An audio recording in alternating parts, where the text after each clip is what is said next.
Good Tuesday morning, YouTube. Jason from World Headquarters. I apologize I didn't get you out a video yesterday. Been trying to knock out a bunch. So as you guys can see, the shop is getting more packed in here with stuff. Just got my truck back from the dealership. The trailer plug, the plug and the harness in the back all had to be replaced. Every time I would hit my brakes, it was tripping a code on the dash saying no trailer battery power. So that was kind of a pain. Plan for today is I'm gonna try and run through my truck, get my toolbox organized, everything like that done. Probably clean out the inside, maybe wash it and wax it. I've got a couple errands to run. The job we were supposed to start this week went on hold because the customer had some emergency where they had to fly out of town. So they're supposed to get a hold of me when they get back, which I was thinking was gonna be yesterday, but it wasn't. So I got through the F-350. Said I'm gonna work on my truck a little bit today. The little cat right there just needs an oil and a fuel filter changed. I did the hydraulic filter and stuff on that last year. So gonna run through that. So just basically working around the shop. As you guys can see, I got all the foam in here. We got 48 sheets for that other job, which is not probably gonna start now until sometime in January. And I'm sure, as all you guys know, we got the World of Concrete coming up. So that is going to be an awesome time. It always is. I hope to see a bunch of you guys out there. If you see us, come up and say hi. But basically today's going to be a pretty slow day, I think, guys, just here at the shop.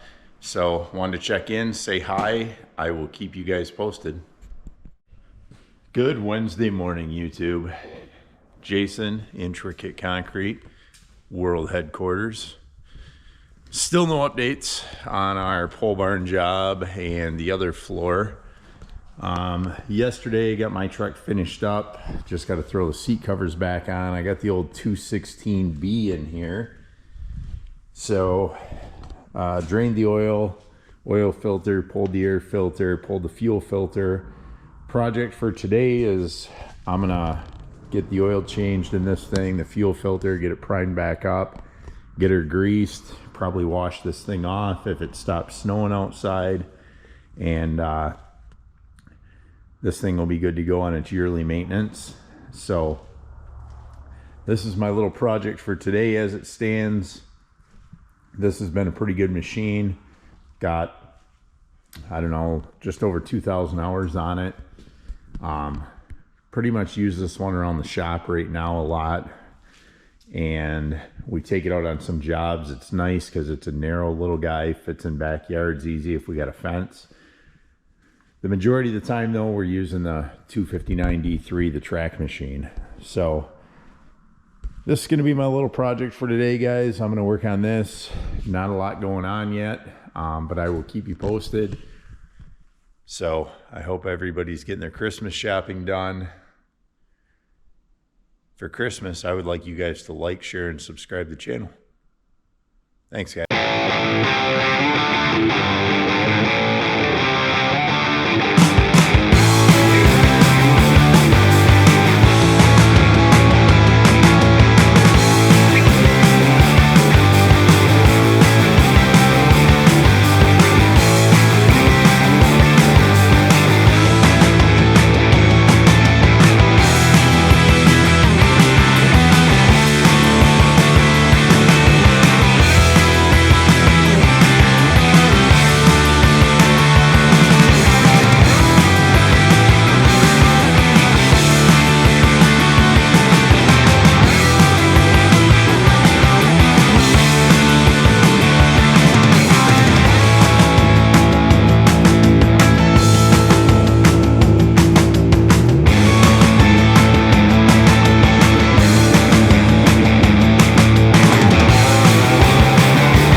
Well, as they say, nothing is easy.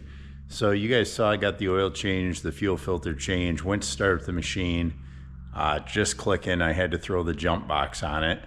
So I dug into it a little bit and I tested the alternator with my meter at the battery. I was not getting any juice out of it.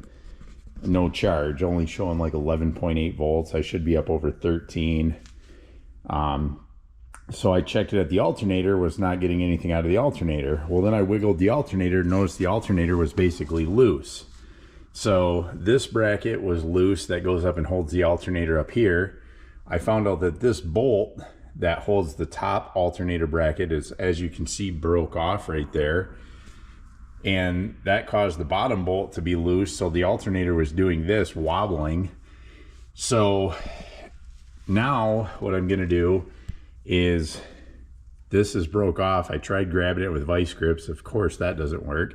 I'm gonna take this nut, put it over top of that, weld in the center of it to try and grab onto that bolt, and hopefully I can twist that broken bolt out with a socket. So we'll see how that works. So I've got to get that out first.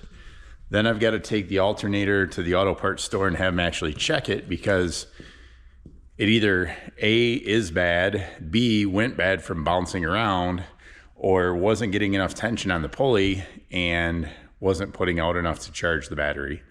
But it is the original alternator, so that could be bad. So I don't know. I'm glad I dug into this thing, because right now, if I get that bolt out, it's a fairly simple fix. Had this happen on a job site or something, it could be catastrophic with that alternator breaking off completely in there on the belt. So I'm gonna hopefully get this bolt out. Hopefully some clean living pays off. We'll see. Stay tuned, guys. All right, guys, somehow through whatever Christmas miracle or whatever, that actually worked on the first attempt. So as you can see, all I did was weld this nut to the bolt that was sticking out. There wasn't very much of it, maybe a little over 1/8 of an inch. And with the heat on it from the welder and it being in aluminum, luckily I was able to carefully just unscrew it. So next step, I don't know what that bolt originally looked like, because it does bottom out in there. So I'm probably gonna have to see if I can get some specs on that from CAD, or just run down there and actually grab that bolt. And I need to get the alternator into the parts store and have them test that, see if that thing is really putting out or not. If it's not, which I don't think it is, then I'm gonna have to grab a new alternator. But as you guys can see here, the alternator is pretty tore up from where it was bouncing around in there. So I don't know, this is the original one. We'll see what I can get and go from there. Stay tuned, everybody.